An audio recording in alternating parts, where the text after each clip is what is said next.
Mari bersama-sama perkatakan iman dalam Mazmur 91. Dalam lindungan Allah. Orang yang duduk dalam lindungan yang maha tinggi dan bermalam dalam naungan yang maha kuasa akan berkata kepada Tuhan, tempat perlindunganku dan kubu pertahananku, Allahku yang kupercayai. Sungguh Tuhanlah yang akan melepaskan aku dari jerat penangkap burung, dari penyakit sampar yang busuk. Dengan kepaknya Tuhan akan melindungi aku, di bawah sayapnya aku akan berlindung, kesetiaannya ialah perisai dan pagar tembok. Aku tak usah takut terhadap kedahsyatan malam, terhadap panah yang terbang di waktu siang, terhadap penyakit sampar yang berjalan di dalam gelap, terhadap penyakit menular yang mengamuk di waktu petang. Walau 1.000 orang rebah di sisiku dan 10.000 di sebelah kananku, tetapi itu tidak akan menimpa aku. Aku hanya menontonnya dengan mataku sendiri dan melihat pembalasan terhadap orang-orang fasik. Sebab Tuhan ialah tempat perlindunganku, yang maha tinggi telah kubuat tempat perteduhanku. Malapetaka tidak akan menimpa aku, dan tulah tidak akan mendekat kepada kemahku.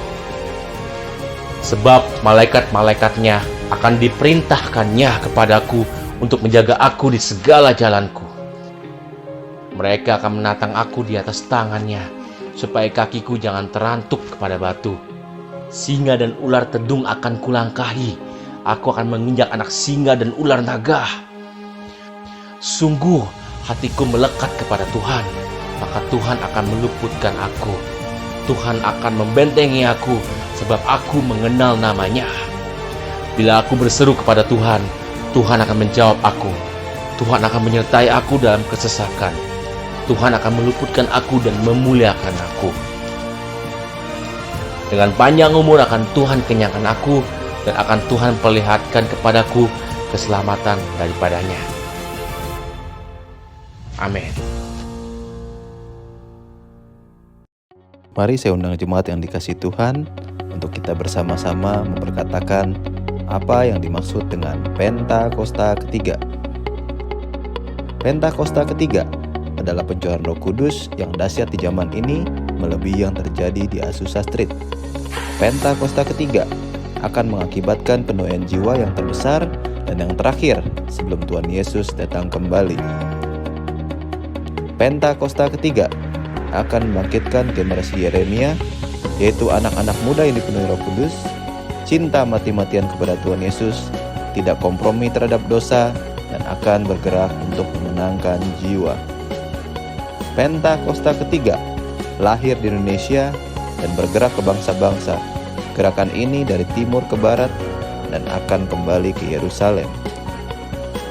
Pentakosta ketiga akan memberikan kuasa untuk menyelesaikan amanat agung, dan setelah itu Tuhan Yesus datang kembali. Amin.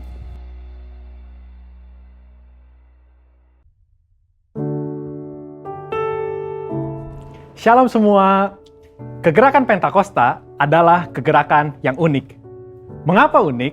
Pernahkah saudara terbayang satu gerakan rohani yang dalam tempo 1 abad telah menyebar sampai ke 27% kekristenan yang ada? Kegerakan yang bergerak cepat ini memiliki pilar-pilar teologi yang perlu kita pahami. Pada Voice of Pentecost kali ini, kita akan membahas mengenai 5 pilar teologi Pentakosta. Apa saja 5 pilar teologi Pentakosta itu? Yang pertama, Jesus as Savior, atau pilar keselamatan. Keselamatan adalah momen di mana seorang bertobat dan menerima Yesus sebagai Tuhan dan Juru Selamat. Pengakuan iman GBI berkata, semua manusia berdosa dan kehilangan kemuliaan Allah, sehingga harus bertobat dan berpaling kepada Allah untuk menerima pengampunan dosa. Pertobatan mencakup peristiwa di mana seorang mendengar kabar Injil tentang karya Kristus, meresponi Injil dengan iman dan pertobatan, dan mengalami perjumpaan secara pribadi dengan Yesus. Hal ini yang terjadi ketika Petrus berkhotbah dalam Kisah Para Rasul 2 ayat 16-35. Di ayat 37 disebutkan bahwa orang-orang yang mendengar sangat terharu dan memberikan respon, yaitu bertobat dan menerima Yesus sebagai Tuhan dan Juru Selamat. Bukankah hampir sebagian besar khotbah-khotbah dari Pentakosta menekankan akan pertobatan dan kepercayaan kepada Yesus sebagai Juru Selamat pribadi? Yang kedua, Jesus as Sanctifier atau pilar pengudusan. Ketika seorang diselamatkan, dia memasuki proses yang bernama pengudusan. Pengakuan iman GBI berkata penyucian hidup adalah buah kelahiran baru karena percaya dalam darah Yesus, dikerjakan oleh kuasa firman Allah dan Roh Kudus. Karena itu kesucian itu azas dan prinsip hidup umat Kristen. Insan Pentakosta percaya bahwa anugerah keselamatan harus diresponi dengan benar dalam takut akan Allah. Filipi 2 ayat 12-13 berkata, kerjakan keselamatanmu dengan takut dan gentar. Karena Allah lah yang mengerjakan di dalam kamu, baik kemauan maupun pekerjaan menurut kerelaannya. Di sini terlihat tanggung jawab orang percaya untuk mengerjakan keselamatannya, atau menguduskan kehidupannya dalam takut akan Allah. Proses pengudusan ini akan kita jalani selama kita hidup dengan tujuan agar kita menjadi segambar dan serupa dengan Kristus.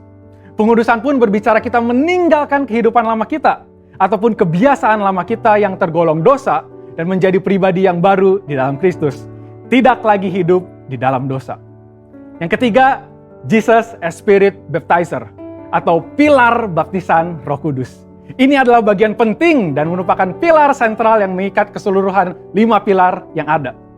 Baptisan Roh Kudus yang dimaksud adalah baptisan yang dialami setelah seorang lahir baru, sebuah pengalaman yang juga bisa disebut sebagai kepenuhan roh, pencurahan roh, dan menerima Roh Kudus. Tanda awal seorang dibaptis oleh Roh Kudus adalah dia berkata-kata dalam bahasa roh sebagaimana yang diilhamkan oleh Roh Kudus. Baptisan Roh Kudus akan menghasilkan dampak secara internal maupun eksternal. Secara internal, yaitu kehidupan penyembahan yang lebih intim dengan Bapa. Karena menurut 1 Korintus 14 ayat 2, disebutkan bahwa orang yang menyembah dalam roh adalah mereka yang berkata-kata secara rahasia kepada Bapa. Pada ayat 4 pun dijelaskan bahwa saat kita berbahasa roh, kita sedang membangun diri kita. Secara eksternal, baptisan roh memberikan kuasa untuk menyelesaikan amanat agung. Seperti yang tercatat di dalam Kisah Para Rasul 1 ayat 8, dapat kita lihat di Alkitab bahwa pelayanan para murid berubah begitu mereka menerima baptisan Roh Kudus. Mereka menyembuhkan orang sakit, membangkitkan orang mati, mengusir setan, dan lain sebagainya. Yang keempat, Jesus as Healer atau pilar kesembuhan ilahi. Di dalam pengakuan iman GBI, kita mempercayai bahwa kesembuhan ilahi tersedia dalam korban penebusan Yesus untuk semua orang percaya. Bagian ini sangat penting karena kita mempercayai bahwa tanda dan mujizat masih berlaku di zaman ini. Orang yang telah dipenuhi Roh Kudus akan melakukan pelayanan dengan tanda-tanda seperti yang Yesus katakan dalam Markus 16 ayat 18-19. Mereka akan meletakkan tangannya ke atas orang sakit dan orang itu akan sembuh. Dari mana kuasa untuk menyembuhkan itu datang? Dari kepenuhan Roh Kudus yang dijanjikan oleh Bapa kepada setiap orang percaya. Kita percaya bahwa kematian Kristus telah menebus segala dosa-dosa kita, termasuk menanggung segala sakit penyakit kita. Yesaya 53 ayat 4a jelas berkata bahwa tetapi sesungguhnya penyakit kitalah yang ditanggungnya. Yang kelima, Jesus as soon coming King atau pilar kedatangan Yesus yang kedua dengan segera. Pilar terakhir ini dipandang sebagai motivasi dan semangat untuk menyelesaikan amanat agung, memberitakan Injil dengan kuasa Roh Kudus, serta hidup dalam kekudusan. Kita percaya bahwa Yesus akan datang kali yang kedua untuk menjemput kita dengan segera. Pengakuan iman GBI berkata, Tuhan Yesus Kristus akan turun dari sorga untuk membangkitkan semua umatnya yang telah mati dan mengangkat semua umatnya yang masih hidup, lalu bersama-sama bertemu dengan Dia di udara. Kemudian Ia akan datang kembali dan bersama orang kudusnya untuk mendirikan kerajaan 1000 tahun di bumi ini. Kita percaya kedatangan Yesus untuk yang kedua kalinya untuk menjemput mempelainya yang masih hidup, atau biasa disebut rapture ini, akan terjadi secara tiba-tiba dan tanpa seorang pun tahu kapan waktunya. Ketidaktahuan kapan Yesus akan datang inilah yang akan mendorong setiap kita untuk dapat mempersiapkan diri sebaik-baiknya dan tetap hidup dalam integritas. Saya percaya pemahaman ini membawa kita semakin semangat di dalam menyelesaikan amanat agung dengan api Pentakosta ketiga. Saudara, untuk penjelasan lebih lengkapnya dari tim teologi kami, jangan lupa buka link yang ada di atas atau scan QR Code yang tersedia. Tuhan Yesus memberkati.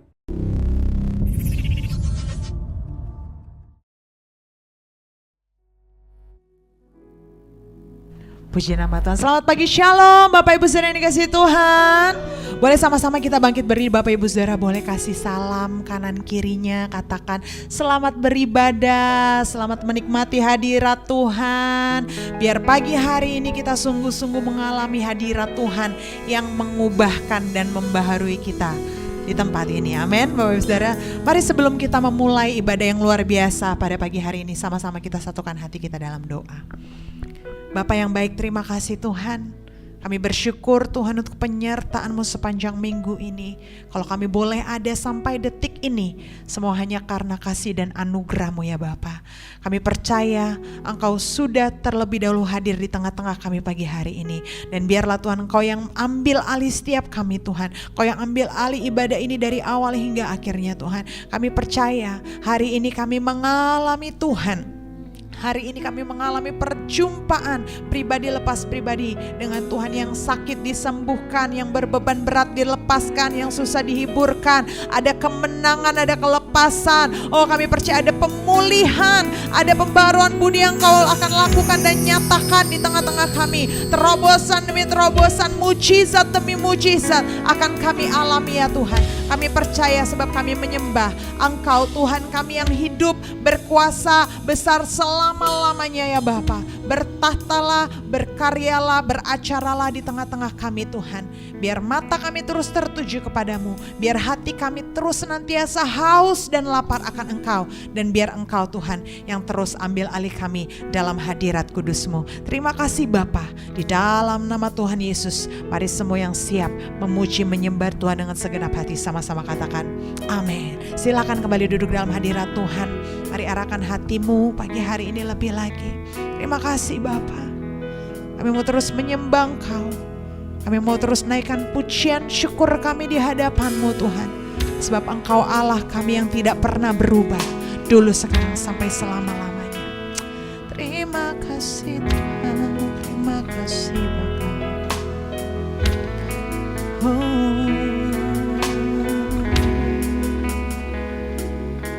Kami mau nyatakan pujian ini ya Tuhan.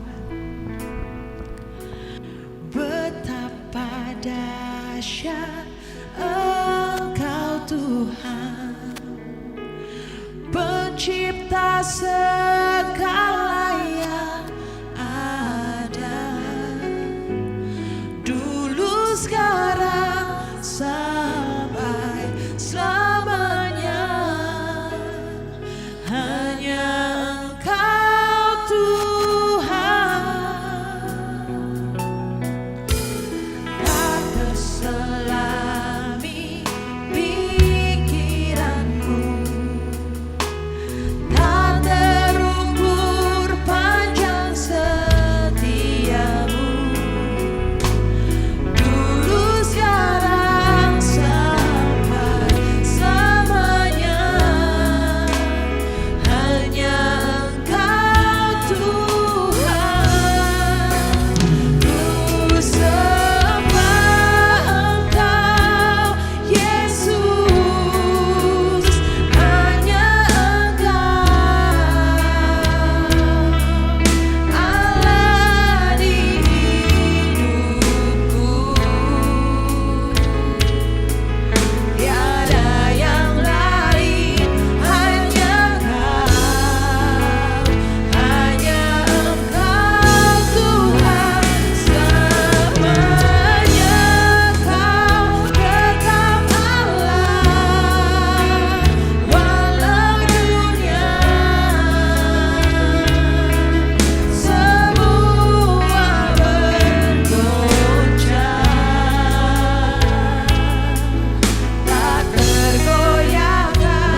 Yes Lord. Kau dengar pujian umat-Mu dari tempat ini Tuhan. Ini pengakuan kami ya Bapa. Hanya Engkau Allah di dalam hidup kami ya Tuhan. Tidak ada yang lain. Yes Lord. Hanya Engkau Tuhan. Amin.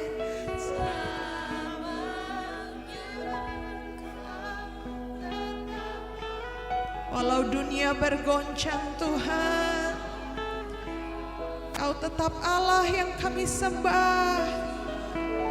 Jesus. Goncang, amin. Tak tergoyahkan, Kau tetap Allah. Mari angkat tanganmu dan lebih lagi nyatakan.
percaya dan sungguh amat percaya. 2-3 orang berkumpul dalam namamu, Engkau hadir di tengah-tengah kami Tuhan. Kuasamu akan Engkau nyatakan melebihi apa yang kami doakan bahkan pikirkan Tuhan.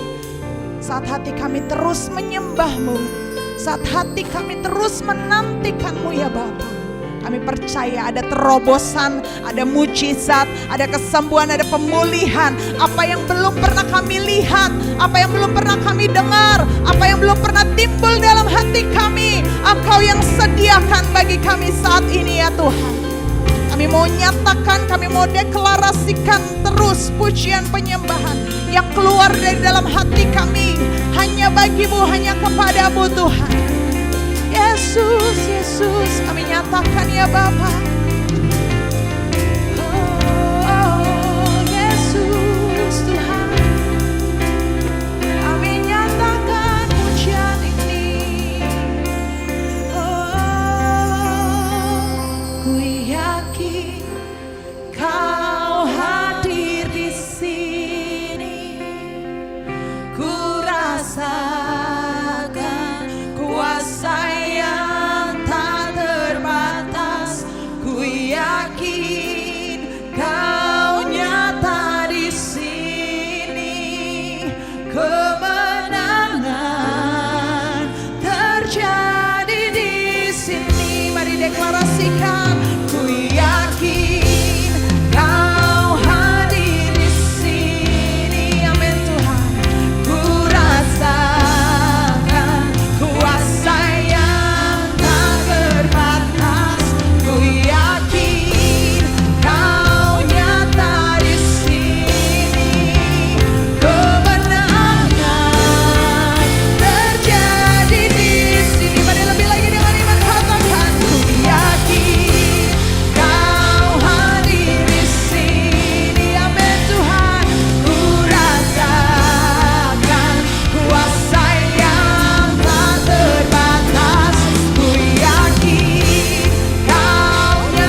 berbicara di tengah-tengah kami, sebab kami tahu siapa yang kami sembah. Yesus Kristus Tuhan Allah kami yang hidup dan berkuasa dulu, sekarang, sampai selama-lamanya. Di dalam nama Tuhan Yesus Kristus, mari engkau yang siap bersorak-sorai bagi nama Tuhan, sama-sama katakan amin. Kasih tepuk tangan yang paling dahsyat buat Tuhan Yesus. Haleluya. Bapak Ibu Saudara boleh kasih tos minimal 5 orang Bapak Ibu Saudara. Kanan kiri depan belakang katakan Tuhan Yesus dahsyat buat engkau dan saya. Tuhan Yesus dahsyat buat kita semua di tempat ini, amin. Oleh sebab itu biarlah kita terus memuji-muji Tuhan, Allah kita yang hebat dan dahsyat. Sama-sama tepuk tangan buat Tuhan. Come on. Biar langit, bumi dan segala yang bernapas memuji nama Tuhan. Sebab Allah kita layak untuk disembah selama-lamanya. Terpujilah namamu Tuhan.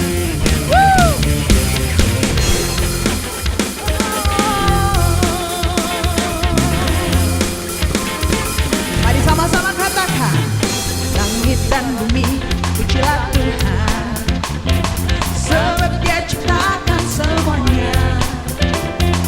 Keagungannya mengatasi langit bumi, sembah sujud di hadapannya. Sorakan haleluya. Kami nyatakan Tuhan, come on. Langit dan bumi pujilah Tuhan, sebab Dia ciptakan semuanya. Keagungannya mengatasi langit bumi, sembah sujud di hadapannya. Ku puji, ku puji, ku sembah, ku puji, ku sembah Yesus Kristus Sang Penebusku. Ku puji, ku sembah, ku puji, ku sembah Yesus Tuhan dan Rajaku. Sorakan haleluya. Ini pujian umatmu dari tempat ini ya Tuhan. Sekali lagi katakan, langit dan bumi pujilah Tuhan, amin. Sebab Dia ciptakan semuanya. Sama-sama nyatakan, come on. Keagungannya mengatasi langit bumi, sembah sujud di hadapannya. Ku puji, ku puji, ku sembah, ku puji, ku sembah Yesus Kristus Sang Penebusku. Ku puji, ku sembah, ku puji, ku sembah Yesus Tuhan dan Rajaku. Ku puji, ku puji, ku sembah, ku puji, ku sembah Yesus Kristus Sang Penebusku. Ku puji, ku sembah, ku puji, ku sembah Yesus Tuhan dan Rajaku. Haleluya. Terpujilah namamu kekal selama-lamanya Tuhan. Biar segala yang bernapas memuji namamu, sebab Engkau Tuhan yang layak kami sembah selama-lamanya. Dan dari tempat ini kami mau sama-sama sorakan haleluya. Come on, katakan haleluya, amin. Haleluya, amin. Haleluya, amin. Haleluya. Sambil lambaikan tanganmu Bapak Ibu Saudara, sama-sama katakan haleluya, amin. Haleluya, amin. Haleluya, amin. Haleluya.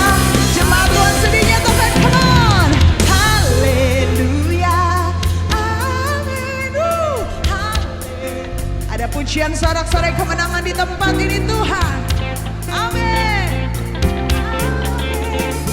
Sekali lagi bersama-sama nyatakan, oh haleluya, haleluya, amin. Haleluya, amin. Haleluya, amin. Haleluya, amin. Haleluya, amin. Sekali lagi sama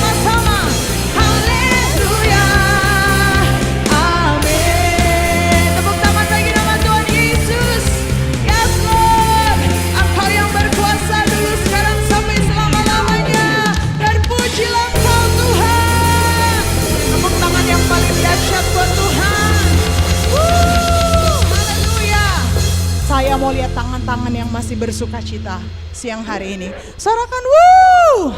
Sorakan yes. Kita mau terus memuji Tuhan, amin. Sebab kita tahu Tuhan yang kita sembah adalah Tuhan yang hebat. Yang membelah laut, yang teduhkan badai. Bahkan yang akan terus buat mujizat buat kita sampai detik ini. Yang percaya berikan sorak-sorai bagi nama Tuhan Yesus. Woo! Betapa hebat Engkau ya Tuhan. Kedahsyatanmu sungguhlah nyata dalam kehidupan kami. Kami mau nyatakan ya Bapa. Mari bersama. Berkuasa di bumi di surga, bertata dalam kemuliaan.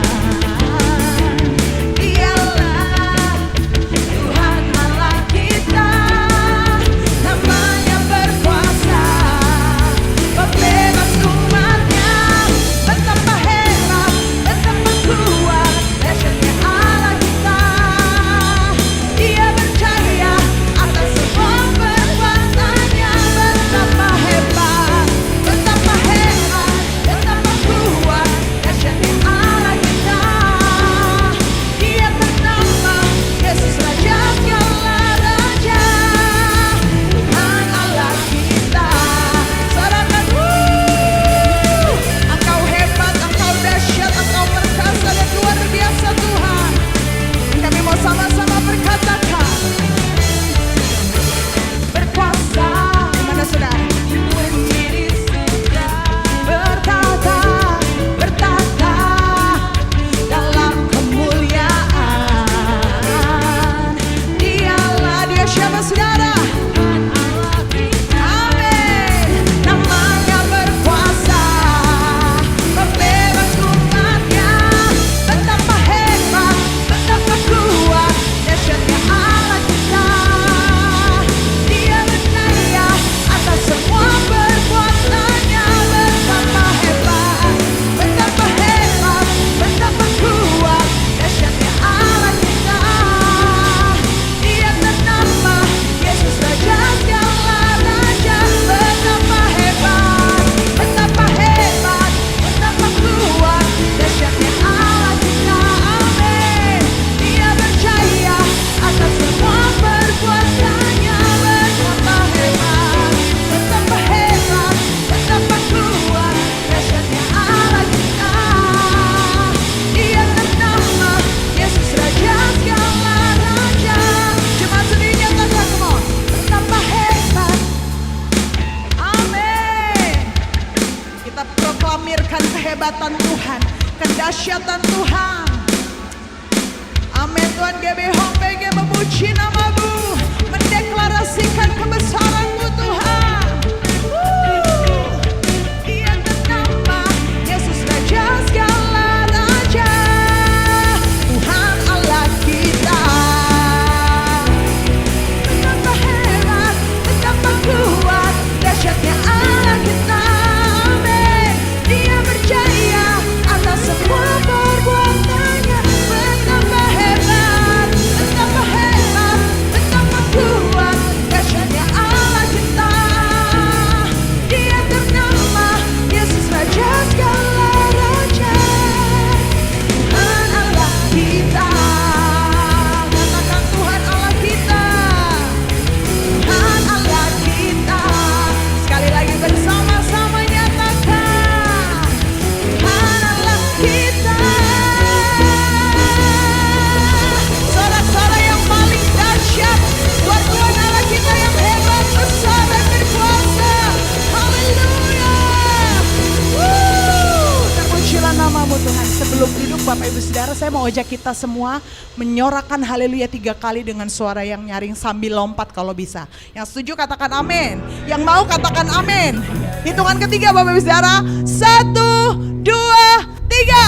Haleluya. Haleluya. Haleluya. Kedahsyatan-Mu nyatalah atas hidup kami Tuhan. Terpuji nama-Mu kekal selama-lamanya. Silakan kembali duduk dalam hadirat Tuhan Bapak Ibu Saudara. Sebelum kita akan mendengarkan kebenaran firman Tuhan, saat ini kita akan memberikan persembahan yang pertama Bapak Ibu Saudara, yaitu persembahan umum yang ada di amplop berwarna hijau. Jadi Bapak Ibu Saudara boleh mempersiapkan, jika memberi secara cash bisa melalui amplop berwarna hijau ataupun men-scan QR QRIS yang ada di layar. Dan mari sebelum kita memberikan persembahan, sama-sama kita satukan hati kita dalam doa. Bapa yang baik, terima kasih Tuhan buat sukacitamu yang melimpah di tempat ini. Kami tahu kuasa-Mu nyata bagi setiap kami di tempat ini ya Bapak. Engkau akan terus bekerja secara ajaib di tengah-tengah kami. Dan sebentar Tuhan kami akan memberikan persembahan yang pertama. Biar Engkau yang memberkati setiap tangan-tangan yang memberi Tuhan. Karena kami percaya apa yang kami tabur akan kami tuai, bahkan berlipat-lipat kali ganda. Kami percaya Engkau yang akan multiplikasikan persembahan yang kami taburkan di tempat ini Tuhan. Biar hanya bagi kemuliaan nama-Mu saja ya Bapa. Dan biar Engkau yang terus ajar kami untuk kami tidak terikat kepada berkat, tapi kami hanya terus terikat kepada Engkau Sang Pemberi berkat itu ya Bapa. Terima kasih Tuhan.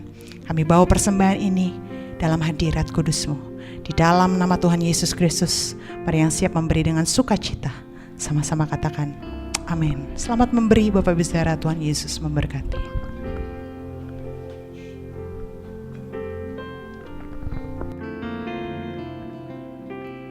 Tuhan, ku mau menyenangkan-Mu. Tuhan, bentuklah hati ini jadi bejana untuk hormat-Mu, cemerlang bagai emas murni. Tuhan, ku serahkan hatiku, semua ku berikan padamu. Kuduskan hingga tulus selalu,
Yuk ambil waktu teduh sebentar yuk.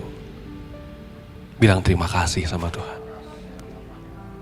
Terima kasih Tuhan, terima kasih. Terima kasih. Terima kasih Tuhan. Kami tahu kalau kami ada sampai hari ini semua karena kebaikan Tuhan. Bukan karena kuat dan gaya kami, tapi karena kebaikan Tuhan. Apapun tantangan kami hari ini, apapun pergumulan kami hari ini, bagaimanapun doa kami belum dijawab sampai hari ini, Engkau tetap Tuhan yang baik. Terima kasih Bapak, terima kasih. Kami sungguh menikmati momen penyembahan Tuhan hari ini. But we want more Jesus. Kami mau lebih lagi Tuhan. Saat ini berbicara kepada kami pribadi lepas pribadi. Ajar kami, ubahkan kami, pulihkan kami Tuhan. Biar Roh Kudus Kau yang teduhkan hati kami, terangi akal budi kami, supaya kami mengerti apa yang Kau sampaikan kepada kami hari ini. Kami yakin dan percaya Tuhan, ada hal-hal baik yang boleh kami bawa pulang hari ini. Di dalam nama Tuhan Yesus yang siap mendengarkan kebenaran firman Tuhan, sama-sama katakan, amin. Boleh berikan tepuk tangan buat Tuhan kita Bapak Saudara. Wow, luar biasa.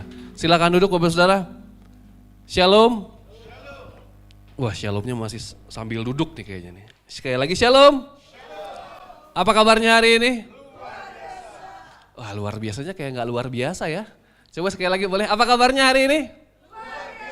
Waduh, puji Tuhan. Coba lihat kiri kanan mukanya penuh sukacita nggak? Coba lihat kiri kanan mukanya. Ya, Bapak Saudara ya. Bapak Saudara, perkenalkan nama saya David Helmi Erikson Tamba. Saya seorang gembala dari GBI Voice of Transformation di Citos, Jakarta Selatan. Senang sekali hari ini diberikan kesempatan untuk berbagi di tempat ini. Buat saya gereja ini bukan gereja yang asing. Saya bukan pertama kali datang ke gereja ini.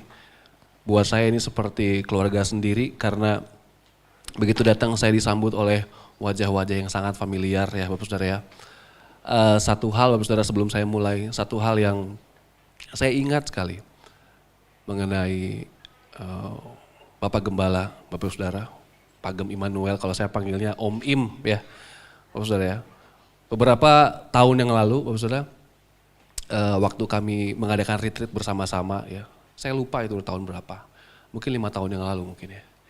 Kita retreat bersama-sama, lalu Pagem Im datang sama saya, waktu itu kita lagi momen penyembahan ya Bapak Saudara, lagi free worship. Saya lagi duduk bersila di karpet ya Bapak Saudara. Tiba-tiba Pagem Im datang terus membisikkan sesuatu. Saya lupa persisnya ngomongnya seperti apa, tapi pesannya adalah Tuhan mau pakai kamu luar biasa. Saya imani aja itu, saya imani. Sampai hari ini saya imani. Mau situasi seperti apapun hidup saya terus imani. Saya ingat terus. Oleh karena itu saya sangat mengasihi, sangat menghargai Pagem Immanuel ya Bapak Saudara ya. Kalau saya aja yang jarang-jarang ketemu sebegitu mengasihi beliau, saya kena percaya semua Bapak Saudara jauh lebih mengasihi dia. Mengerti katakan amin? Setuju katakan amin? Bapak Saudara, puji Tuhan senangnya diberikan kesempatan berbagi di tempat ini, tidak diberikan durasi Bapak Saudara. Ya. Jadi hari ini kita mau sampai jam 2 siang di sini. Boleh? Di belakang. Ya Bapak Saudara ya.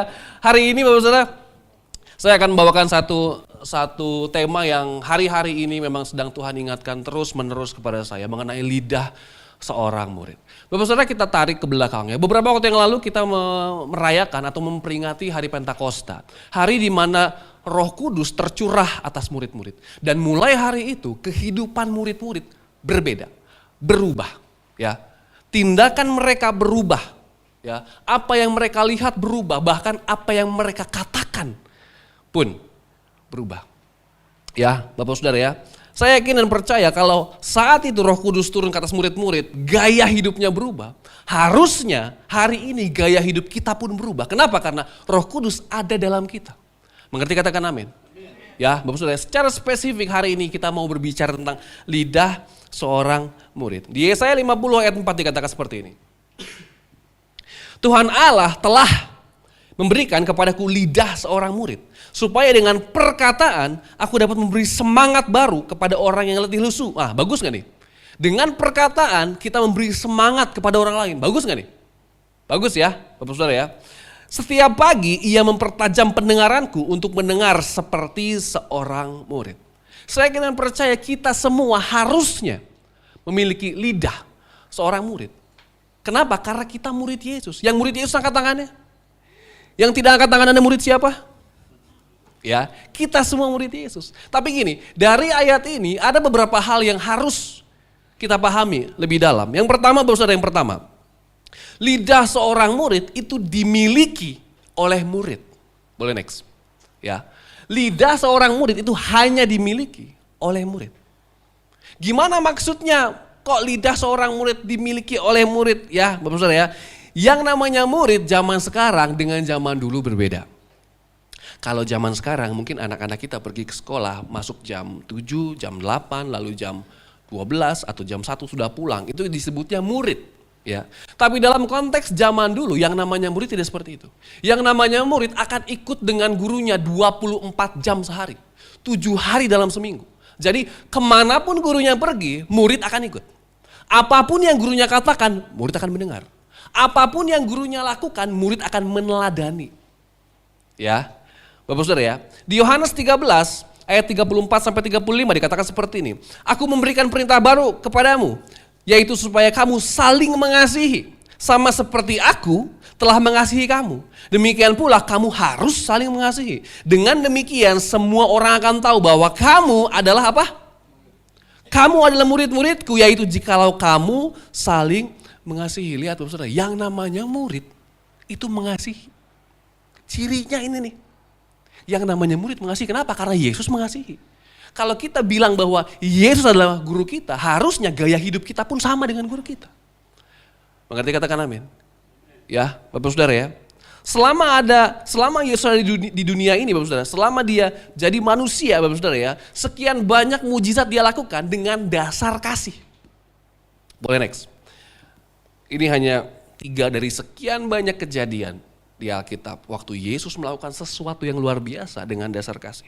Di Markus 1 ayat 41 waktu Yesus menyembuhkan seorang yang sakit kusta dikatakan, maka tergeraklah hatinya oleh belas kasihan. Matius 14 ayat 14 waktu Yesus memberi makan 5.000 orang dikatakan, maka tergeraklah hatinya oleh belas kasihan. Di Lukas 7 ayat 13 sampai 14 di sini Yesus membangkitkan anak muda di Nain ya, dikatakan di sini tergeraklah hatinya oleh belas kasihan. Jadi Yesus kemanapun dia pergi ya selalu membawa kasih. Kenapa? Karena dia adalah kasih itu sendiri. Jadi begitu banyak hal luar biasa terjadi karena kasihnya. Nah harusnya kita sebagai murid pun seperti itu. Kemanapun kita pergi, kasih yang kita bawa. Supaya setiap orang yang melihat kita bisa bilang, oh orang Kristen luar biasa nih, murid Yesus nih. Kenapa? Iya soalnya hidupnya penuh kasih. Mengerti, katakan amin. Ya, Bapak Saudara, yang namanya murid itu melakukan apa yang gurunya lakukan. Nah pertanyaannya sekarang kayak gini, apakah kita benar seorang murid? Ya, mari kita berkaca kepada kehidupan kita. Apakah kita benar dalam kehidupan kita, kita saling mengasihi? Ya, atau malah saling menghakimi? Ya, Bapak Saudara ya. Colek kiri kanan yang bilang, kamu mengasihi enggak? Colek kiri kanan, kamu mengasihi enggak?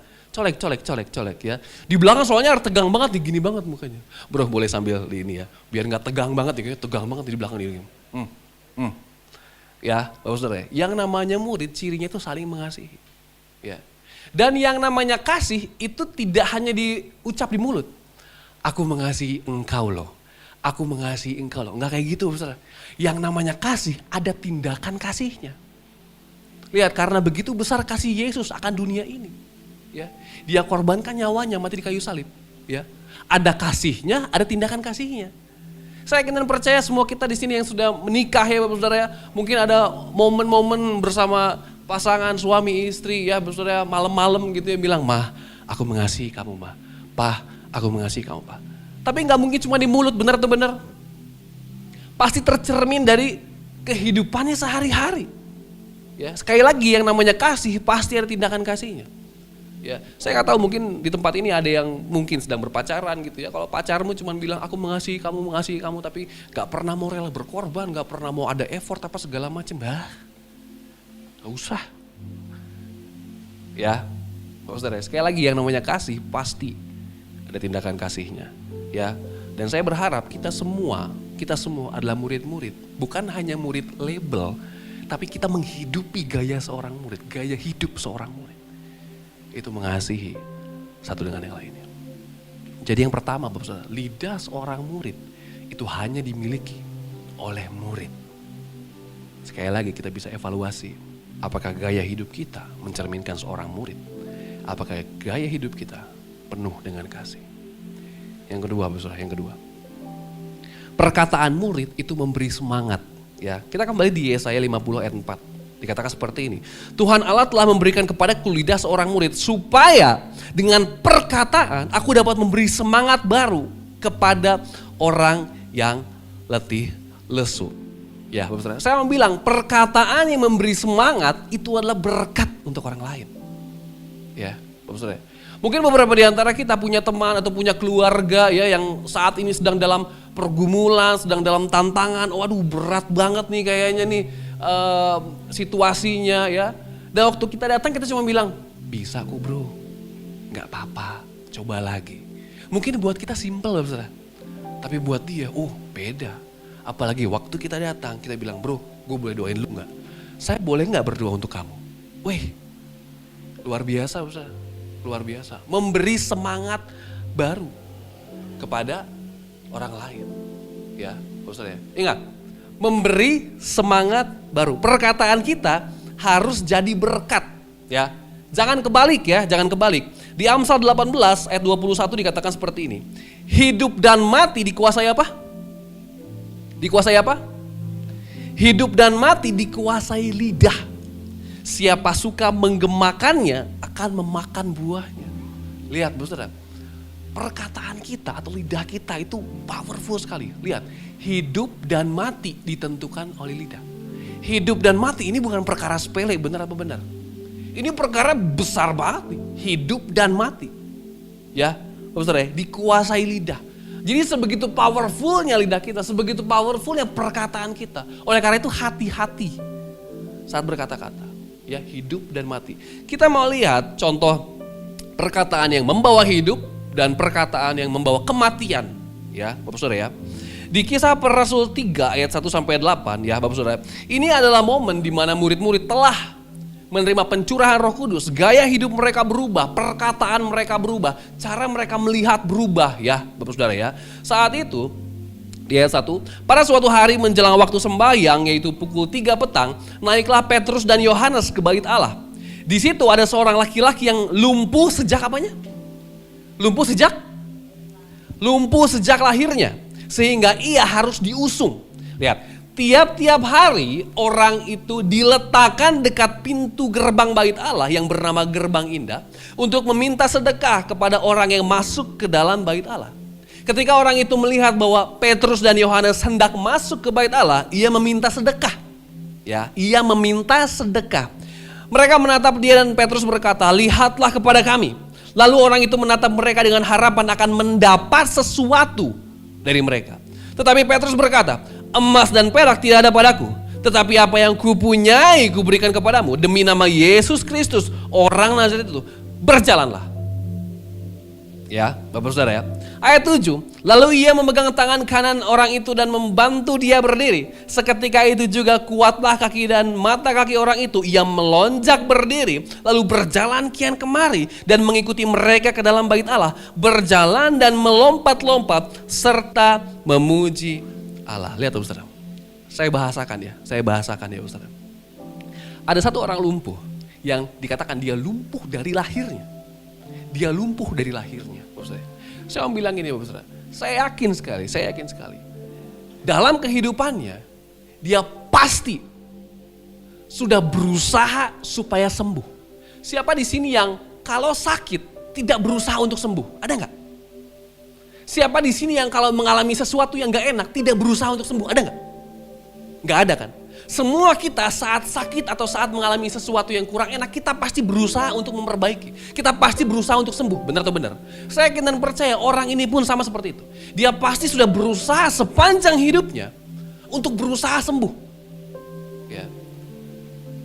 Tapi mungkin dalam perjalanan dia melihat yang ini gagal, cara ini gagal, cara ini gagal. Mungkin ada tetangganya bilang, bro coba ke sana ada tukang keretak tuh di sana siapa tahu bisa. Dia mungkin udah datang, bro di sana tukang pijit siapa tahu bisa. Dia udah datang ke sana tapi semuanya gagal.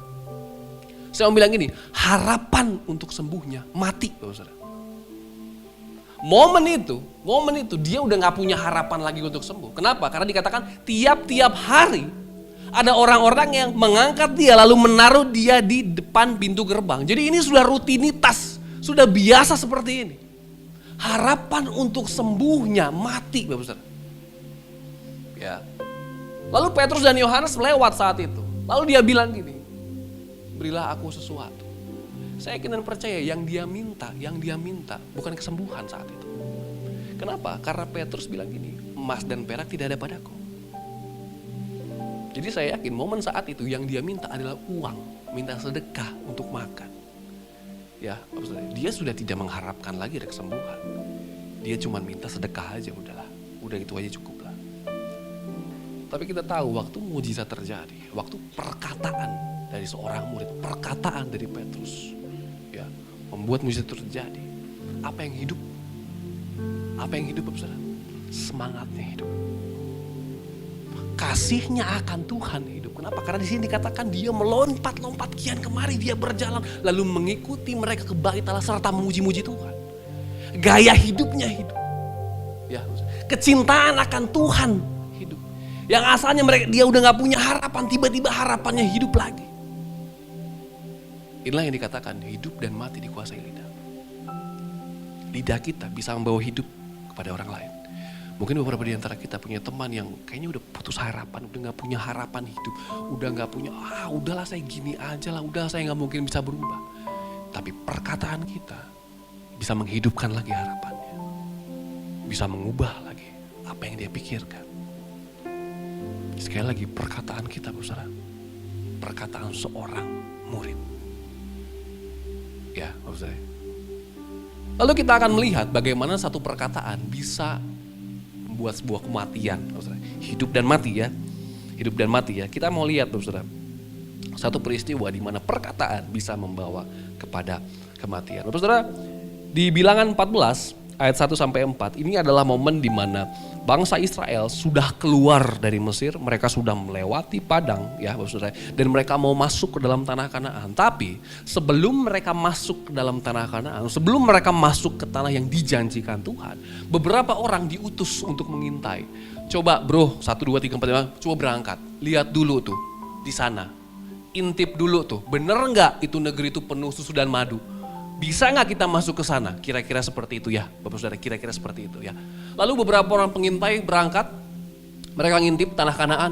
Tanah Kanaan. Ternyata di tanah Kanaan saat itu ada orang-orang besar, Bapak Saudara. Ya, ada orang-orang besar. Ya. Lalu pengintai ini kembali pulang dan bilang, kita nggak mungkin bisa masuk sana, nggak mungkin kita. Ini orang-orang besar semua nih. Kalaupun kita perang, kita pasti kalah, kita pasti mati nih. Nggak mungkin nih bisa nih. Kira-kira seperti itu kejadiannya ya. Lalu di 14 ayat 1 dikatakan seperti ini. Lalu segenap umat itu mengeluarkan suara nyaring dan bangsa itu menangis pada malam itu. Waktu mereka tahu bahwa mereka sudah keluar dari Mesir, waktu mereka mau masuk ke dalam tanah Kanaan tapi mereka menghadapi orang-orang besar ya, Saudara. Wah, mereka menangis semalam-malaman. Ya, karena mereka bilang apa? Wah, nggak bisa nih. Ya, ayat kedua, bersungut-sungutlah semua orang Israel kepada Musa dan Harun, dan segenap umat itu berkata kepada mereka, sekiranya kami mati di tanah Mesir atau di padang gurun ini, mengapakah Tuhan membawa kami ke negeri ini supaya kami tewas oleh pedang dan istri serta anak-anak kami menjadi tawanan? Bukankah lebih baik kami pulang ke Mesir? Dan mereka berkata seorang kepada yang lain, baiklah kita mengangkat seorang pemimpin lalu pulang ke Mesir. Lihat saudara, saya ceritakan sedikit ya. Bangsa Israel waktu mereka hidup dalam penjajahan Mesir, itu situasinya sangat menyedihkan. Mereka dipukuli, dihajar, tidak diberi makan yang layak. Anak-anak dan istri mereka mendapat pelecehan yang luar biasa. Sangat tidak layak kehidupannya. Tapi waktu mereka keluar, baru menghadapi tantangan sedikit, mereka bilang apa? Mending balik ke Mesir. Ya, baru tantangan sedikit. Bahkan orang Israel ini belum melihat ke sana. Yang melihat hanya pengintai. Mereka hanya mendengar, di sana katanya ada orang-orang besar, tapi langsung bilang, wah mati aja kita di padang gurun ini deh. Lebih baik kita pergi ke Mesir deh. Kira-kira seperti itu. Gak masuk logikanya, Saudara. Ya, Saudara ya. Lalu di Bilangan 14 ayat 26 sampai 28 dikatakan seperti ini. Lagi berfirmanlah Tuhan kepada Musa dan Harun, berapa lama lagi umat yang jahat ini akan bersungut-sungut kepadaku? Segala sesuatu yang disungut-sungutkan orang Israel kepadaku telah kudengar. Ya, katakanlah kepada mereka, demi aku yang hidup, demikianlah firman Tuhan, bahwasanya seperti yang kamu katakan di hadapanku, demikianlah akan kulakukan kepada siapa? Kepada siapa? Kepadamu. Jadi Tuhan bilang gini, apa yang kamu sungut-sungutkan aku sudah mendengar. Musa, Harun bilang sama orang Israel, seperti yang mereka katakan, seperti itu akan kubuat kepada mereka. Dan faktanya, Saudara, faktanya silakan dipelajari dalam Alkitab, faktanya seluruh orang dewasa yang keluar dari Israel tidak ada yang masuk ke dalam tanah Kanaan. Satu generasi yang lahir di padang gurun itu yang masuk ke dalam tanah Kanaan. Kenapa? Karena perkataan. Buat apa Tuhan keluarin kita dari Mesir kalau akhirnya mati-mati juga di sini? Kita mati sama pedang sama orang-orang ini. Udah mending kita mati di sini aja lah. Kalau enggak kita cari pemimpin, pulang deh ke Mesir deh. Karena perkataan. Mereka semua mati di situ. Lihat, karena perkataan kita, ya, apa yang Tuhan janjikan tidak tergenapi dalam kehidupan kita. Orang Israel dijanjikan apa? Masuk ke tanah Kanaan. Negeri yang luar biasa susu dan madunya. Tapi oleh perkataan orang Israel, apa yang Tuhan janjikan, mereka tidak terima. Saya mau bilang ini, Saudara, jangan sampai apa yang Tuhan janjikan dalam kehidupan kita tidak terjadi hanya karena perkataan kita. Mengerti, katakan amin. Ya, Saudara, powerful sekali. Hati-hati dengan apa yang kita ucapkan. Tuhan mendengar setiap apa yang kita ucapkan. Tuhan mendengar. Ya, Saudara ya. Kalau kita melihat sehari-hari ini, Saudara, kasus bullying ya di sekolah-sekolah anak-anak ya, kasus pembulian itu terjadi. Tidak mungkin tiba-tiba mereka main pukul, tiba-tiba mereka main tendang, tidak mungkin. Awalnya pasti ejek-ejekan, awalnya pasti dengan perkataan dulu. Tapi waktu mereka membuli teman-temannya dengan perkataan dan orang-orang di sekitar menormalisasi hal itu, akhirnya lebih berani lagi untuk ngelakuin yang lain. Oh, kita ngejek-ngejek orang ini, dia semua ketawa, kok dikira bercanda. Waktu itu terjadi dan tidak ada yang ngasih tahu, tidak ada yang melarang. Mulai berani lagi. Kalau ngomong perkataan udah, mulai colek, mulai pukul. Dan begitu banyak kasus bullying yang berakhir dengan kematian. Oh, banyak sekali, Bapak Saudara. Banyak sekali. Oleh karena itu hati-hati dengan apa yang kita ucapkan, Bapak Saudara. Harusnya perkataan kita jadi berkat. Harusnya perkataan kita yang keluar tuh firman Tuhan. Bapak Saudara, saya boleh bersaksi sedikit. Saya waktu tadi masuk, saya ngelihat Bro Dani ya main gitar ya. Waduh, saya ingat sekali dulu zaman-zaman kita di CK2 ya bro ya. Kita ngobrol semua ya. Bapak Saudara, walaupun hari ini dengan kemurahan dan kebaikan Tuhan, saya menggembalakan satu gereja Bapak Saudara. Tapi kalau saya boleh jujur, dari awal itu saya tidak ingin jadi pendeta. Gak usah ngomong jadi gembala, jadi pendeta aja saya gak pengen. Kenapa? Karena yang saya inginkan itu seperti Bro Dan itu, duduk di sini main gitar. Itu keinginan saya seumur hidup Tuhan, saya pengen main gitar aja Tuhan. Kenapa? Karena saya anak musik Bapak Saudara. Saya pengen sekali, saya suka sekali main gitar.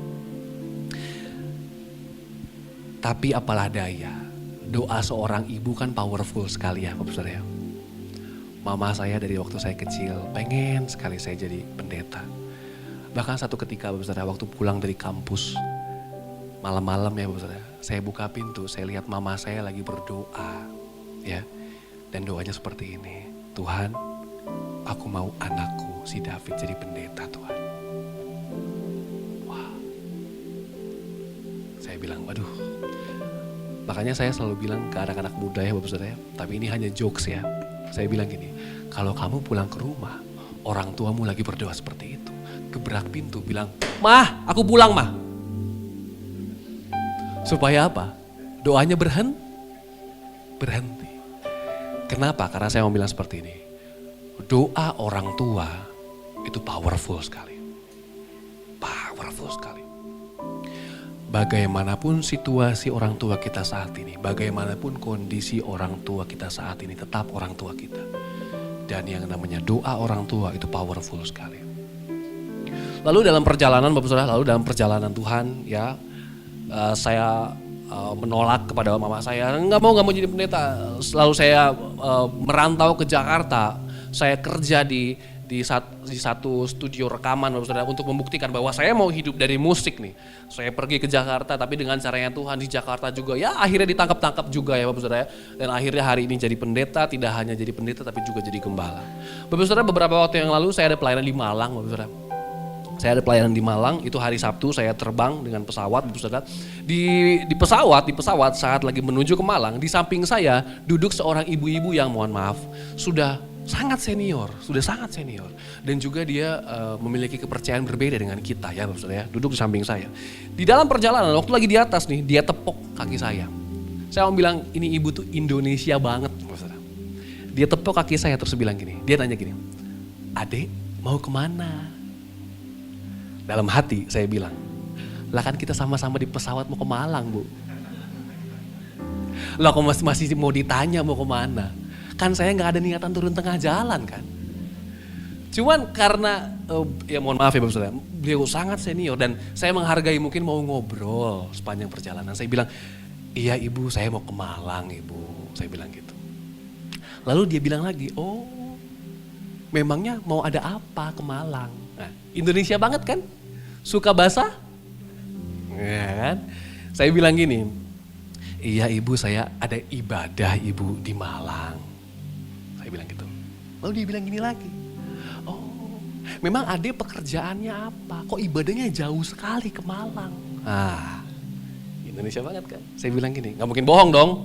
Saya bilang gini, "Iya Ibu, saya pendeta Ibu." Saya bilang gitu. Terus ibu ini bilang gini, "Oh Ade pendeta." Ibu gak nyangka. Oh saya juga gak nyangka jadi pendeta Bu. Sama saya juga gak nyangka jadi pendeta Bu. Gak mau malah saya. Ya Bapak Saudara, saya juga gak nyangka, saya bilang gitu. Tapi setelah perjumpaan yang otentik itu ya Bapak Saudara ya. Dalam perjalanan dia mulai menanyakan hal-hal yang berbau kekristenan. Dia tanya seperti ini, mungkin karena dia lihat saya masih muda jadi dia gak sungkan untuk nanya. Dia bilang gini, "Kok Tuhannya orang Kristen ada 3? Atau satu lagi dia tanya gini, "Kok Tuhannya orang Kristen mati?" Hal-hal seperti itu. Bagian saya sebagai murid, ya udah menjelaskan aja. Saya coba jelaskan sebisa ya, maksudnya. Cuman kan gini, di pesawat kan berisik ya, ada suara gitu kan ya. Dan sekali lagi mohon maaf sekali. Ini ibu kan sudah senior sekali ya. Jadi waktu saya berusaha menjelaskan, dia cuma gini, Hah? Lalu dia menggumam, aduh saya gak dengar. Tapi saya bilang gini dalam hati, "Roh Kudus, yang penting saya sudah berusaha. Tuhan, Engkau sudah lihat, yang penting saya sudah berusaha. Apapun yang saya keluarkan, apapun saya perkatakan firman Tuhan, bagian ibu ini mengerti atau gak mengerti, urusan Roh Kudus." Mengerti, katakan amin. Boleh berikan tepuk tangan Bapak Saudara buat Tuhan kita. Ya, Bapak Saudara, kemanapun kita pergi, kemanapun kita melangkah, pastikan yang keluar dari mulut kita hanya kebenaran firman Tuhan. Bukan hal-hal yang menghakimi. Ya, Bapak Saudara, jangan lagi ada kejadian waktu teman kita lagi susah, waktu teman kita lagi ada masalah, kita bilang gini, "Lah kan, gue udah bilang kan bro. Apa saya bilang, bener kan? Nggak salah kan? Makanya dengerin." Gak ada lagi perkataan seperti itu. Gak ada lagi perkataan menghakimi, itu gak ada. Gak ada lagi perkataan ngegosip, itu gak ada. Siapa yang setuju ngegosip itu dosa, angkat tangannya. Yang tidak setuju ngegosip itu dosa, angkat tangannya. Yang tidak angkat tangan dua-dua, Anda kemana? Gimana ya, aduh. Mau dibilang dosa tapi enak ya, gimana ya? Saya mau bilang dosa, Bapak Saudara. Dosa. Semua kata sia-sia, semua kata negatif yang keluar dari mulut kita, dosa udah. Ya.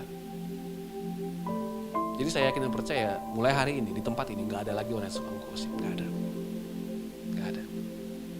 Gak ada juga orang yang seperti ini nih, seperti ini. Kalau di depan orang, wih, Shalom, happy Sunday, senyumnya happy Sunday banget deh. Happy Sunday, apa kabar? Wah luar biasa ibu. Potong rambut ya bu ya. Seger banget ibu. Tasnya sama sepatunya matching bu, warnanya luar biasa bagus. Tapi kalau di belakang ngomong ini, mengerti katakan amin. Ya sekali lagi saudara, perkataan kita sebagai murid harusnya memberi semangat kepada orang, bukan malah mematikan semangat orang.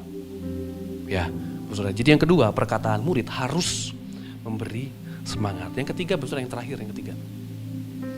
Murid disiplin mendengar firman Tuhan. Lihat, kita kembali Yesaya 50 ayat 4. Bagian terakhir dikatakan seperti ini. Setiap pagi ia mempertajam pendengaranku untuk mendengar seperti seorang murid. Lihat, setiap pagi ia, I-nya besar, yang berarti Tuhan. Setiap pagi Tuhan mempertajam pendengaranku untuk mendengar seperti seorang murid. Saya mau bilang ini Bapak Saudara. Lidah seorang murid tidak bisa kita terima kalau kita tidak pernah bisa mendengar seperti seorang murid. Kita harus bisa mendengar dulu seperti seorang murid, baru kita bisa memperkatakan atau kita menerima lidah seorang murid. Ya, Bapak Saudara ya. Dan di sini dikatakan setiap pagi. Saya pelajari berarti ada kedisiplinan di situ. Boleh mundur slide-nya, kelewat satu. Ya, ada kedisiplinan di situ. Yang namanya murid itu disiplin. Bapak Saudara yang sudah punya anak masuk sekolah, kalau di sekolahnya masuk jam 8, anaknya datang jam 9, boleh nggak? Nggak boleh kan? Harus disiplin. Kalau aturannya jam 7 ya jam 7. Kalau aturannya jam 8 ya jam 8. Kalau aturannya jam 9 ya jam 9. Ya, sekolah punya aturan. Ya, yang namanya murid itu menerima aturan. Tapi kadang-kadang gini, kadang-kadang kita kalau anak kita mau ke sekolah ya, jangan terlambat, ayo cepet. Tapi kadang-kadang kalau mau pergi ke gereja agak beda ya maksudnya. Ya udah terlambat dikit nggak apa-apa lah. Nggak apa-apa lah, udahlah. Terus ngomongnya gini, Tuhan mengertiku. Wah. Atau nggak gini, Tuhan melihat hatiku. Wah. Waduh.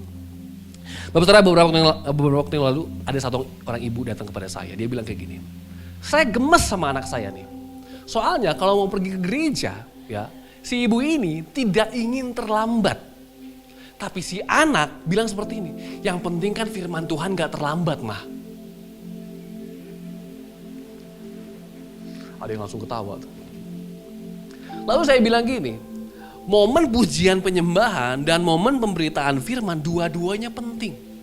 Ya. Momen pujian dan penyembahan kita berkata-kata kepada Tuhan.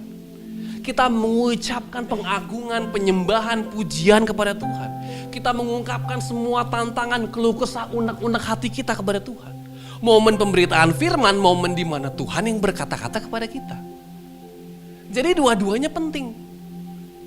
Saya berharap di tempat ini tidak ada yang pernah berkata seperti si anak ini ya. Yang penting kan firmannya gak terlambat, pujian penyembahan terlambat dikit-dikit boleh. Gak bisa seperti itu. Sama-sama penting. Yang namanya murid itu disiplin. Dikatakan setiap pagi. Saya gak perlu tanya Bapak Saudara, siapa di sini yang sampai hari ini setiap paginya masih ada mesbah keluarga, mesbah doa. Saya gak perlu tanya deh. Ya. Tapi kita bisa cek dan recheck kehidupan kita masing-masing. Setiap pagi datang sama Tuhan. Sebelum memulai segala sesuatu, datang sama Tuhan. Berdoa dulu. Mau cuman singkat, cuman 5 menit, 10 menit, tapi datang sama Tuhan.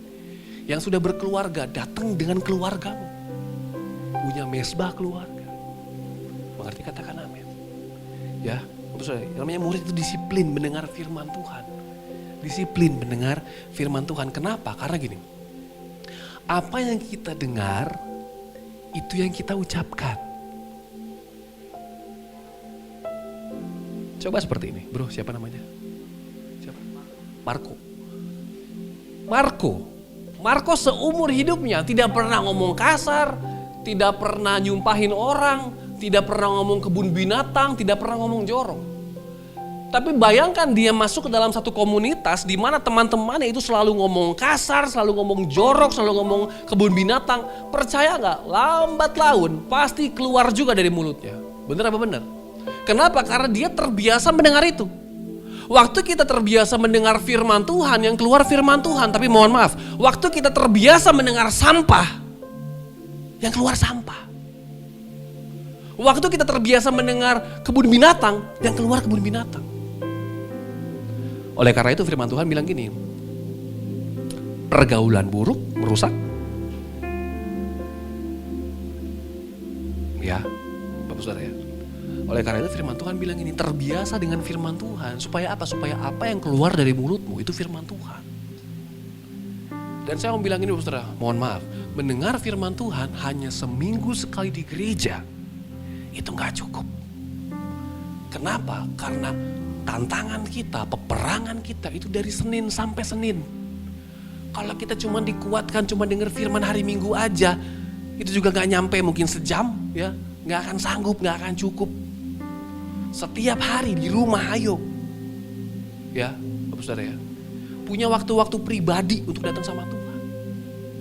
Saya ini tipe orang yang fokusnya bisa malam, Bapak Saudara, fokusnya bisa malam. Jadi waktu istri saya, anak saya udah tidur, nah itu tuh momen saya untuk datang sama Tuhan, untuk doa, untuk baca firman. Itu tuh momen, karena semua udah tenang banget. Mungkin beberapa di antara kita berbeda, mungkin beberapa di antara kita ada yang bilang, oh kalau malam saya ngantuk, saya bisanya pagi, ya berangkat. Ya. Tapi yang penting pastikan setiap hari itu ada firman Tuhan.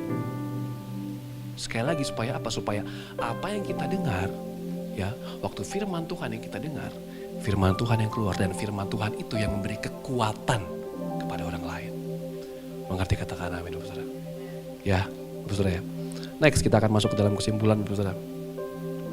Hari ini kita belajar bahwa lidah seorang murid itu dimiliki oleh murid. Sekali lagi pastikan kita semua adalah murid-murid Yesus. Caranya gimana? Miliki kasih dalam kehidupan kita. Waktu orang punya salah, ampunin. Enggak dihakimin. Enggak dibales, ampunin. Waktu orang bikin salah, doain, bukan dikata-katain. Ya, Bapak Saudara ya. Yang kedua, perkataan murid itu memberi semangat. Pastikan apa yang keluar. Itu memberi semangat. Bukan perkataan negatif. Saya mau bilang ini Bapak Saudara. Kalau saat ini tidak ada perkataan baik yang bisa kita ucapkan, lebih baik kita tidak mengucapkan apa-apa daripada perkataan negatif yang keluar dari mulut kita. Dan yang ketiga, yang namanya murid, disiplin mendengar firman Tuhan. Kenapa? Sekali lagi karena apa yang masuk itu yang keluar. Pastikan yang masuk adalah firman Tuhan, hal yang baik, hal yang benar, supaya yang keluar pun firman Tuhan, hal yang baik dan hal yang benar. Saya berdoa kita semua di tempat ini adalah murid-murid Tuhan Yesus, supaya kita menerima lidah itu dan melalui perkataan kita banyak orang boleh dipulihkan, disembuhkan, dibebaskan. Saudara, tahun ini tahun apa temanya? Tahun penuaian. Apa yang kita tabur itu pasti yang kita tuai. Kalau perkataan positif, perkataan baik yang kita tabur, itu juga yang akan kita tuai. Tapi mohon maaf, saat perkataan negatif, perkataan kutuk yang kita tabur, itu juga yang akan kita tuai. Mengerti, katakan amin. Mengerti, boleh berikan tepuk tangan buat Tuhan. Bapak Saudara, saya undang kita semua untuk bangkit berdiri. Ada satu pujian Bapak Saudara yang diingatkan kepada saya waktu saya sedang mempersiapkan materi ini. Kita mau nyanyi sama-sama Bapak Saudara.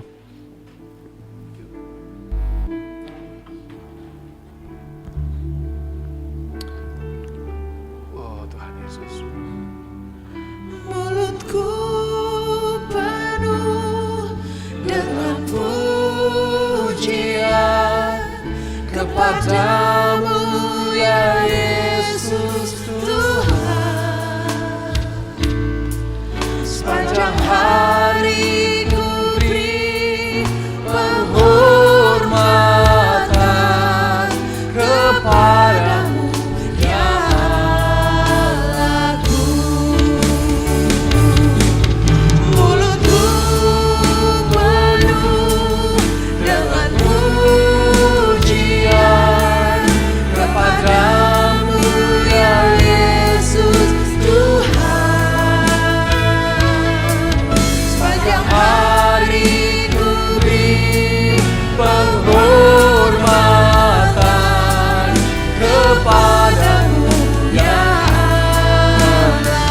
Sekali lagi angkat tangan dua-dua bilang sama Tuhan.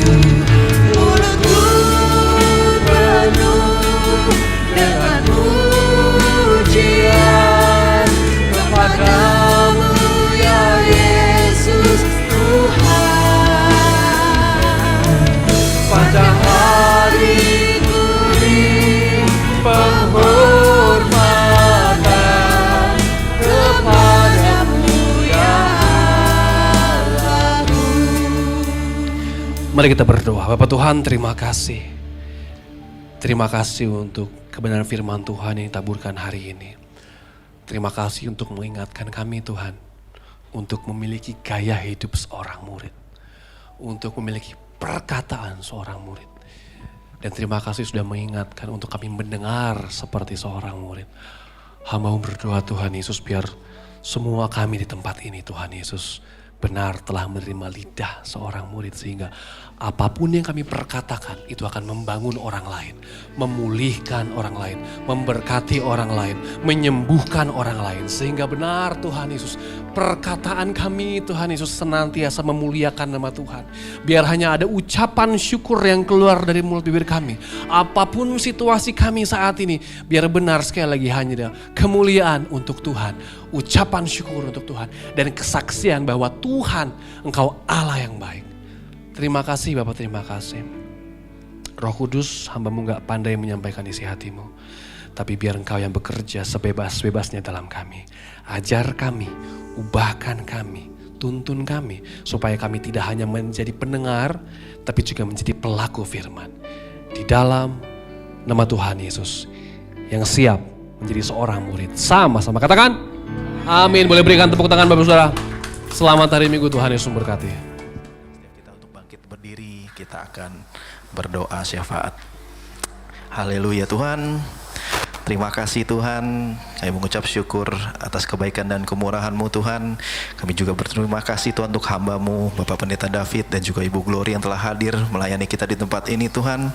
Hari ini kita semua diberkati karena Tuhan mengutus hamba-Nya yang begitu luar biasa, yang dipakai Tuhan dengan urapan dan pewahyuan yang daripada-Mu Tuhan. Dan kami percaya Tuhan tidak pernah sia-sia berbicara melalui firman yang keluar dari mulut hamba-Mu, begitu powerful dan penuh kuasa, dan tidak akan kembali dengan hampa. Kami percaya Tuhan, hari ini ada pesan, ada rema, dan ada kuasa yang dilepaskan bagi hidup kita yang mendengarkan. Terima kasih Tuhan Yesus, terima kasih Tuhan. Engkau sendiri juga Tuhan yang telah memakai hamba-Mu untuk menyampaikan firman-Mu. Kami masuk ke dalam pujian dan penyembahan Tuhan, dan kami berdoa Tuhan, Engkau limpahkan kembali kekuatan, sukacita, damai sejahtera dalam hidupnya Tuhan. Tambahkan pengurapan, pewahyuan yang baru, lari lepas hari Tuhan. Berkati pelayanannya Tuhan, keluarganya juga Tuhan, rumah tangganya, bahkan segala sesuatu yang dikerjakannya Tuhan. Dan serta Tuhan, apapun yang sedang dia doakan Tuhan, Engkau jawab dengan jelas dan Engkau nyatakan kemuliaan-Mu atas keluarga ini. Dan biarlah setiap benih firman yang ditaburkan pada hari ini Tuhan tidak akan sia-sia Tuhan, itu akan berlipat kali ganda dalam kehidupannya. Kami juga berdoa Tuhan untuk Pendeta Niko Tuhan, Pembina kami, Gembala CK4, Pendeta Werer Kauntu, dan semua Gembala Rayon, Gembala Cabang Khusus, serta Gembala-Gembala Kul Tuhan, Engkau urapi dan berkati mereka semua. Kami juga berdoa Tuhan untuk Gembala di tempat ini Tuhan, Bapak Pendeta Immanuel dan beserta keluarga, Wakil Gembala kami Pak Wisnu, Bu Susi Tuhan, seluruh tim KOR dan juga keluarga kami Tuhan. Tuhan Kau yang urapi, berkati berlimpah Tuhan, sehat panjang umur Tuhan, dan kami boleh menjadi pilar-pilar yang kuat untuk menopang gereja ini Bapak. Kami juga berdoa Tuhan untuk Presiden, Wakil Presiden beserta seluruh jajaran Tuhan. Berikan roh yang takut akan Tuhan dalam memimpin bangsa ini, sehingga bangsa ini menjadi bangsa yang mengasihi dan menghormati nama Tuhan Yesus. Kami juga berdoa untuk penuaian jiwa yang terbesar dan terakhir Tuhan, yang menjangkau setiap orang, baik dewasa maupun anak-anak, tua maupun muda. Semua boleh berjumpa dengan Tuhan Yesus secara otentik Tuhan. Kami juga berdoa untuk milik gedung gereja ini Tuhan, kiranya juga Engkau yang memberkati dengan kuat dan panjang umur. Berdoa juga Tuhan untuk lingkungan di gereja ini Tuhan, RW 17 Ruko 1000, kiranya Tuhan memberkati semua pengurus dan juga berikan keamanan, kerukunan serta damai sejahtera. Dan kami juga berdoa untuk setiap yang melayani pada hari ini Tuhan, Engkau juga urapi dan pakai lebih lagi Tuhan. Dan akhirnya kami menyerahkan seluruh jemaat kami yang hadir, online maupun onsite Bapa. Kami serahkan semua ke dalam Tuhan Yesus. Sembuhkan mereka yang sakit. Engkau memberikan kekuatan bagi yang lemah. Engkau memberikan hibur Tuhan bagi mereka yang susah. Dan Engkau bukakan jalan bagi Tuhan yang mengalami jalan buntu. Terima kasih Tuhan Yesus, Engkau telah mengabulkan setiap doa kami Tuhan. Dan saat ini Tuhan kami siapkan hati kami Tuhan untuk menerima berkat yang daripadamu. Kasih-kasih Tuhan, mari kita arahkan hati pada Tuhan. Tuhan memberkatimu, Tuhan melindungimu. Tuhan menyinarkan wajahnya kepadamu dan berikan engkau kasih karunia. Tuhan menghadapkan wajahnya kepadamu dan berikan engkau damai sejahtera. Kiranya berkat dan anugerah dari Allah Bapa yang Maha Kuasa, cinta kasih yang sempurna dari Yesus Kristus Putra yang tunggal Tuhan kita, penyertaan dan penghiburan daripada Roh Kudus kiranya menyertai saudara dan saya hari ini sampai kekal selama-lamanya. Kira